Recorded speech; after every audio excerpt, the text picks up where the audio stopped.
Eu vim a Curitiba para uma entrevista exclusiva com o juiz Sérgio Moro, que está de mudança para Brasília a partir de janeiro. Ele assume o Ministério da Justiça e Segurança Pública. Licença.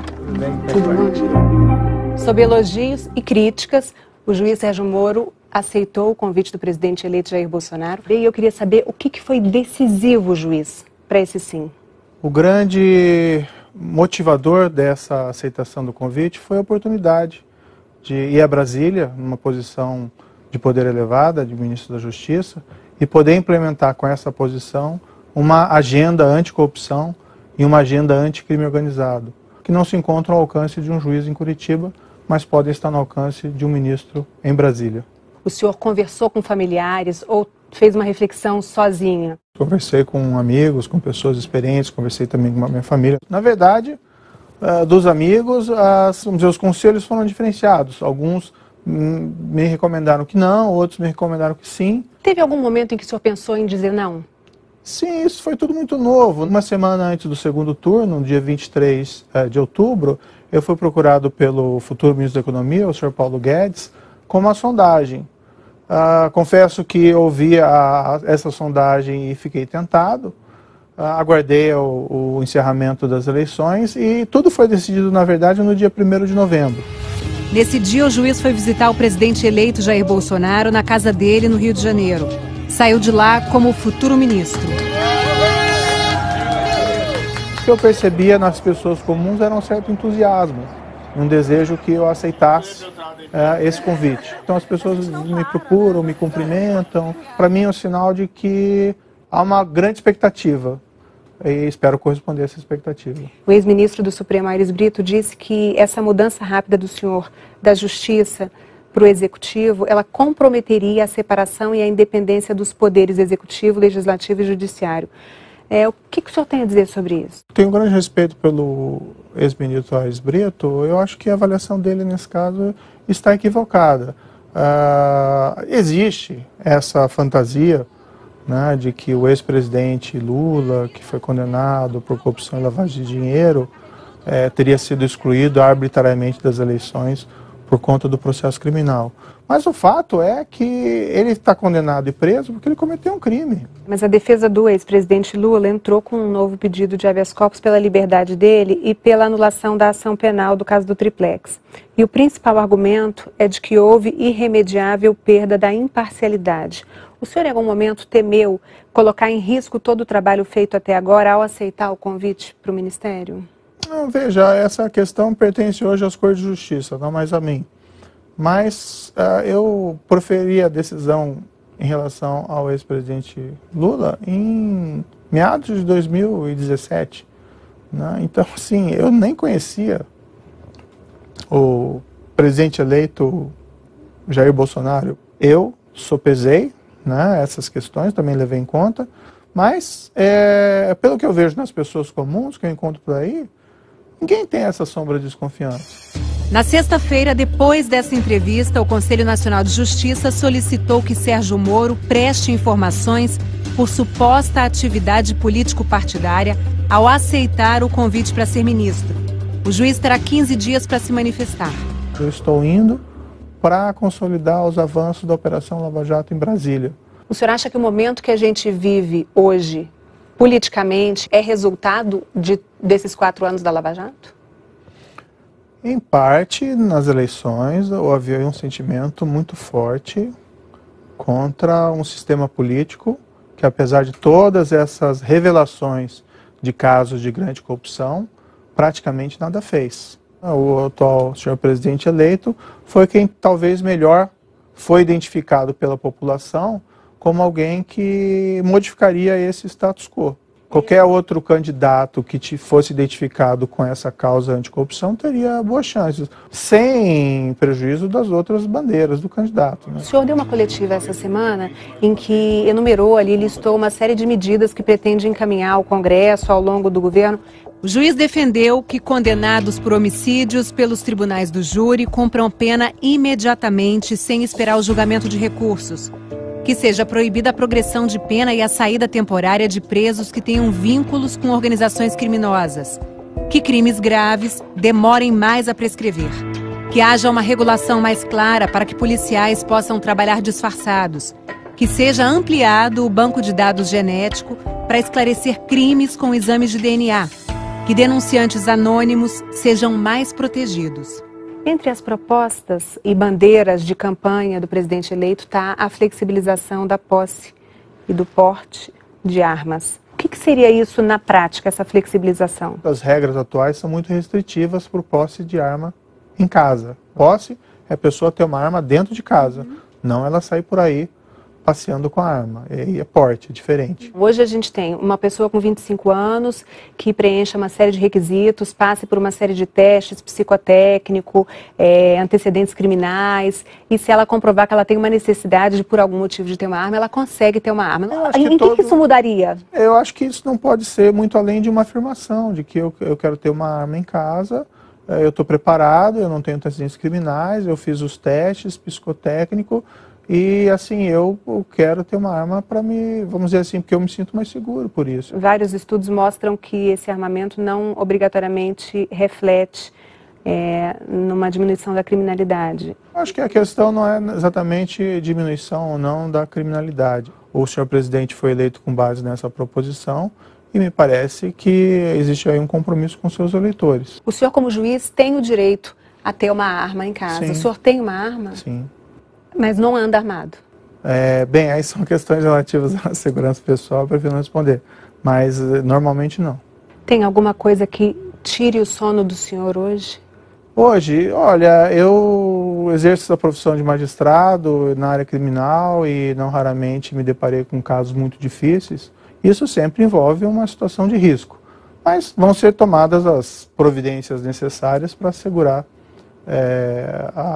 a minha proteção policial durante esse período e também das pessoas a mim próximas. A gente teve no ano passado 62 mil homicídios no Brasil. Qual a meta do senhor para daqui 4 anos em relação a esse número? Não tenho condições de me comprometer com um percentual de redução específico, porque veja, isso não é exatamente matemática. O que é importante, no entanto, é iniciar um ciclo virtuoso. Essa semana a gente teve no Rio de Janeiro uma operação no Complexo da Maré em que 5 pessoas foram mortas. Isso é uma coisa recorrente. Onde que o poder público está errando? O Estado realmente tem que ter uma política mais rigorosa em relação a essas organizações criminosas. Segue 3 padrões: investigações sólidas, direcionadas à organização e aos seus líderes, prisão dos líderes, isolamento dos líderes, confisco do produto da atividade criminal e do patrimônio da organização. É assim que se desmantela a organização criminosa. O criminoso vai para a cadeia, o policial vai para casa. O confronto é o que tem que ser evitado ao máximo. Mas hoje, na situação que a gente tem, o confronto é quase que diário. Essa é uma situação que tem que ser evitada. Como reverter isso para que esse confronto seja evitado? Não é uma coisa simples, não vou dizer assim, não vai acontecer isso depois de janeiro? Pode acontecer, mas são situações indesejadas. Não pode se construir uma política criminal, mesmo de enfrentamento do crime organizado, baseado em confrontos de tiroteio, porque o risco de danos colaterais é muito grande. E não só danos colaterais, mas o risco para o policial. O governador eleito do Rio de Janeiro, Wilson Witzel, ele prevê o abate de qualquer pessoa que esteja portando um fuzil. O senhor, como juiz, também vê amparo legal nessa proposta? Não me parece razoável que o policial tenha que esperar o criminoso atirar nele com uma metralhadora ou com um fuzil antes que ele possa tomar qualquer providência, certo? Eu tenho minhas dúvidas se isso já não é acobertado pela legislação, mas nós vamos estudar se é necessário uma reformulação da lei nesse sentido. Eu não tenho condições de agora efetuar uma crítica apropriada, porque eu não sei exatamente o que ele está defendendo. Ele está defendendo, inclusive, a compra de drones que possam ser usados para, por exemplo, se tiver um bandido numa comunidade no Rio de Janeiro com um fuzil na mão, para que se possa atirar. Ele diz que vai defender os policiais juridicamente para que isso seja feito. Eu teria que sentar com ele e conversar e entender exatamente qual que é o nível de concreção dessa proposta. Se está numa situação de confronto policial, com risco ao policial de ser alvejado num confronto, eventualmente. Não, a proposta dele vai além, desculpa. Mas assim, eu não sou assessor do governador. Não, é só para eu saber até que ponto. E assim, são declarações que ele deu em entrevistas e tal. Isso tem que ser conversado com mais, como é que se diz, cautela e ponderação para saber em concreto exatamente o que se pretende. Maioridade penal, redução da maioridade penal, o senhor vê como única possibilidade a redução ou, por exemplo, um aumento da pena que hoje é só de 3 anos? Bem, não existe uma posição fechada do governo em relação a isso é uma questão a ser discutida. Existe uma necessidade de proteger o adolescente, é uma pessoa em formação, é inegável, por isso se coloca a maioridade penal em 18 anos. Mas também, eu acho que é razoável essa afirmação, de que mesmo um adolescente entre 16 e 18 anos já tem a compreensão de que é errado matar. Não é isso que resolve o problema da criminalidade. Mas tem que se considerar a justiça individual. Pense lá numa família que um dos membros foi vítima de um homicídio praticado por um adolescente acima de 16 anos. Então as pessoas querem uma resposta do Estado institucional. E o sistema atual, que prevê sanções muito reduzidas para crimes dessa natureza de gravidade, é insatisfatório. O senhor fez uma defesa enfática das minorias, disse na coletiva que todos terão os direitos garantidos pela lei. O presidente eleito disse que ia botar um ponto final, acabar com qualquer tipo de ativismo. Vamos botar um ponto final em todos os ativismos do Brasil. Muita gente se sente ameaçada.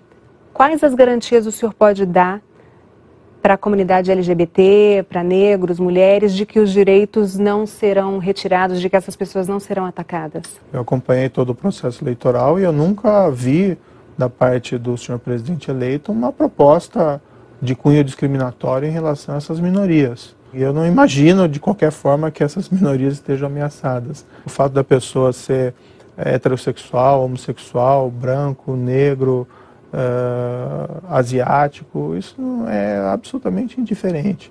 E nada vai mudar. Eu tenho grandes amigos que são homossexuais. Algumas das melhores pessoas que eu conheço são homossexuais. E não existe nenhuma perspectiva de nada que seja discriminatório a essas minorias. O governo tem que ter uma postura rigorosa contra crimes em geral, mas também em relação a crimes de ódio. Eu não poderia ingressar em qualquer governo se houvesse alguma sombra de suspeita que haveria alguma política dessa espécie. Outra questão de honra para o futuro ministro é o combate à corrupção. Se um ministro vier a se envolver em alguma denúncia de corrupção, ele será afastado. O senhor defende o que nesse caso? Se a denúncia for consistente, sim. Mas qual é o critério jurídico para a gente definir uma denúncia como consistente ou não? Tem que ser avaliado. Eu acho que é uma falácia, muitas vezes, que se ouviu no passado. Tem que esperar o trânsito em julgado. O que o senhor defende? Se virar réu? Não, eu defendo que em caso de corrupção se analise as provas e se faça um juízo de consistência, porque também existem acusações infundadas, as pessoas têm direito de defesa, mas é possível se analisar desde logo a robustez das provas e emitir um juízo de valor. Não precisa esperar as cortes de justiça proferir o julgamento. E aí esse juízo de valor seria dado por quem? O senhor, como ministro da Justiça, iria analisar e fazer esse juízo de valor para aconselhar o presidente a demitir o ministro em questão? Provavelmente. Ou algum outro conselheiro, do que me foi assegurado, e é uma condição, não é bem uma condição, não fui lá estabelecer condições, mas eu não assumiria um papel de ministro da Justiça com risco de comprometer a minha biografia, o meu histórico. E isso foi objeto de discussão e afirmação do senhor presidente eleito, que ninguém seria protegido, né, se surgissem casos de corrupção dentro do governo. Essa semana, em entrevista coletiva, o juiz saiu em defesa do futuro chefe da Casa Civil do governo Bolsonaro, deputado Onyx Lorenzoni. Ele admitiu no ano passado ter recebido R$100 mil por Caixa 2 para a campanha eleitoral. Lorenzoni afirma que já doou metade para entidades filantrópicas e que em breve doará outra metade. Sérgio Moro diz que o deputado já pediu desculpas e que atuou a favor da aprovação de medidas anticorrupção no Congresso. Em 2017, o senhor disse que políticos não têm interesse em combater a corrupção. Como é que o senhor pretende fazer essa negociação com políticos que por muitas vezes, vão estar sendo aí investigados ou sendo réus em processos justamente de corrupção? Eu fiz essa afirmação em um contexto muito respeitoso. Apesar de todas as revelações desses crimes de corrupção, não vi iniciativas significativas, com todo respeito, por parte do nosso Congresso Nacional. Agora existe um outro contexto. Em todo, principalmente início de governo, existe um frescor, uma abertura de diálogo ao Congresso. Daí vamos tentar negociar dentro daquele espírito republicano de fazer o que é melhor para o país do que fazer do que é melhor para as pessoas. Negociar. Nasce um político aí dentro? Até alguns me criticaram por assumir esse cargo, afirmando que eu havia traído um compromisso que afirmei no passado numa entrevista de São Paulo, que jamais entraria para a política. Eu posso estar sendo ingênuo, mas eu estou sendo absolutamente sincero quando afirmo, na minha visão, eu estou assumindo um cargo para exercer uma função predominantemente técnica. Eu não me vejo num palanque ou candidato a qualquer espécie de cargo em eleições. Isso não é a minha natureza. Há 4 anos, se alguém dissesse, o senhor vai ser ministro da Justiça daqui a 4 anos, o senhor concordaria com isso? Não, de forma nenhuma. A Operação Lava Jato, ela começou pequena, ninguém tinha ideia da dimensão que aquilo ia tomar. No fundo, foi meio um efeito bola de neve. Jamais poderia cogitar que haveria essa possibilidade de assumir essa posição. Então, o senhor há de concordar comigo que o senhor também não pode dizer que daqui a 4 anos não será, por exemplo, candidato à presidência da República? Não, eu estou te falando aqui, não você. Eu não sou um político que minto, desculpe, com todo respeito aos políticos, né? Existem bons e maus políticos, mas existem maus políticos que às vezes faltam com a verdade. Eu não estou faltando com a verdade. Mas o senhor, então, é um político do tipo que não mente? Não, eu sou uma pessoa... Na minha perspectiva, eu estou indo assumir um cargo predominantemente. Não, é porque foi o senhor que falou, eu não sou um político que minto. Não sou nem um político e não minto. Eu acho que a profissão da política é uma das mais nobres que existe. Você receber a confiança da população, do voto. Às vezes essa confiança é traída, mas é uma das mais belas profissões.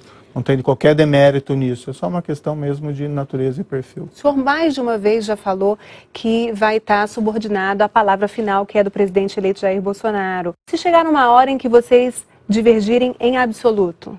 Depende sobre o quê, né? Quem foi eleito foi o senhor presidente. E, eventualmente, se acontecer uma situação dessa, ele pode desejar me substituir por alguém que possa cumprir uma política que, eventualmente, eu discorde em absoluto. Eu vou assumir esse cargo em janeiro, não com a perspectiva de ser demitido, mas com a perspectiva de realizar um bom trabalho e ter uma convergência com o presidente eleito. Mas, se tudo der errado, eu deixo daí também o cargo ministerial e certamente vou ter que procurar me reinventar no setor privado, de alguma forma. E o Supremo? Às vezes até um pouco delicado ficar falando em Supremo quando não existem vaga. É uma perspectiva, uma possibilidade que se coloca no futuro. Quando surgir uma vaga, o meu nome pode ser cogitado, assim como o nome de várias outras pessoas. A gente está conversando aqui dentro do seu gabinete da Justiça, mas oficialmente o senhor está de férias. E tem recebido críticas porque já está trabalhando, atuando como futuro ministro. Há quem veja nessa situação, que ela fere o princípio da legalidade e da moralidade. O que o senhor tem a dizer sobre isso? Olha, eu já anunciei publicamente que eu vou pedir a exoneração. O que a Constituição proíbe é que um juiz, certo, assuma uma posição, um cargo no Executivo. Eu não estou assumindo nenhum cargo.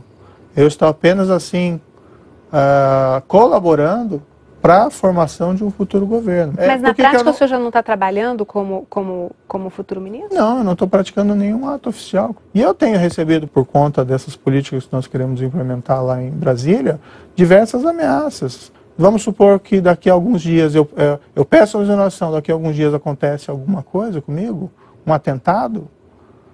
Eu, tudo bem, morro lá, faz parte da profissão, não gostaria, né, evidentemente. Mas a minha família fica desamparada, né, fica sem qualquer, por exemplo, pensão. O que eu espero é passar esse período em férias, a meu ver eu não estou fazendo nada de errado, e em seguida eu assumo. Está de malas prontas para Brasília? É um período literalmente de transição, então se fica lá, se fica aqui, tem que planejar bastante, né, já ir definindo as pessoas e políticas a serem adotadas, então esse vai ser um período de intenso deslocamento. O senhor tem aqui nesse gabinete, onde o senhor passou os últimos 4 anos trabalhando na Operação Lava Jato, livros, presentes, vai levar tudo isso para Brasília?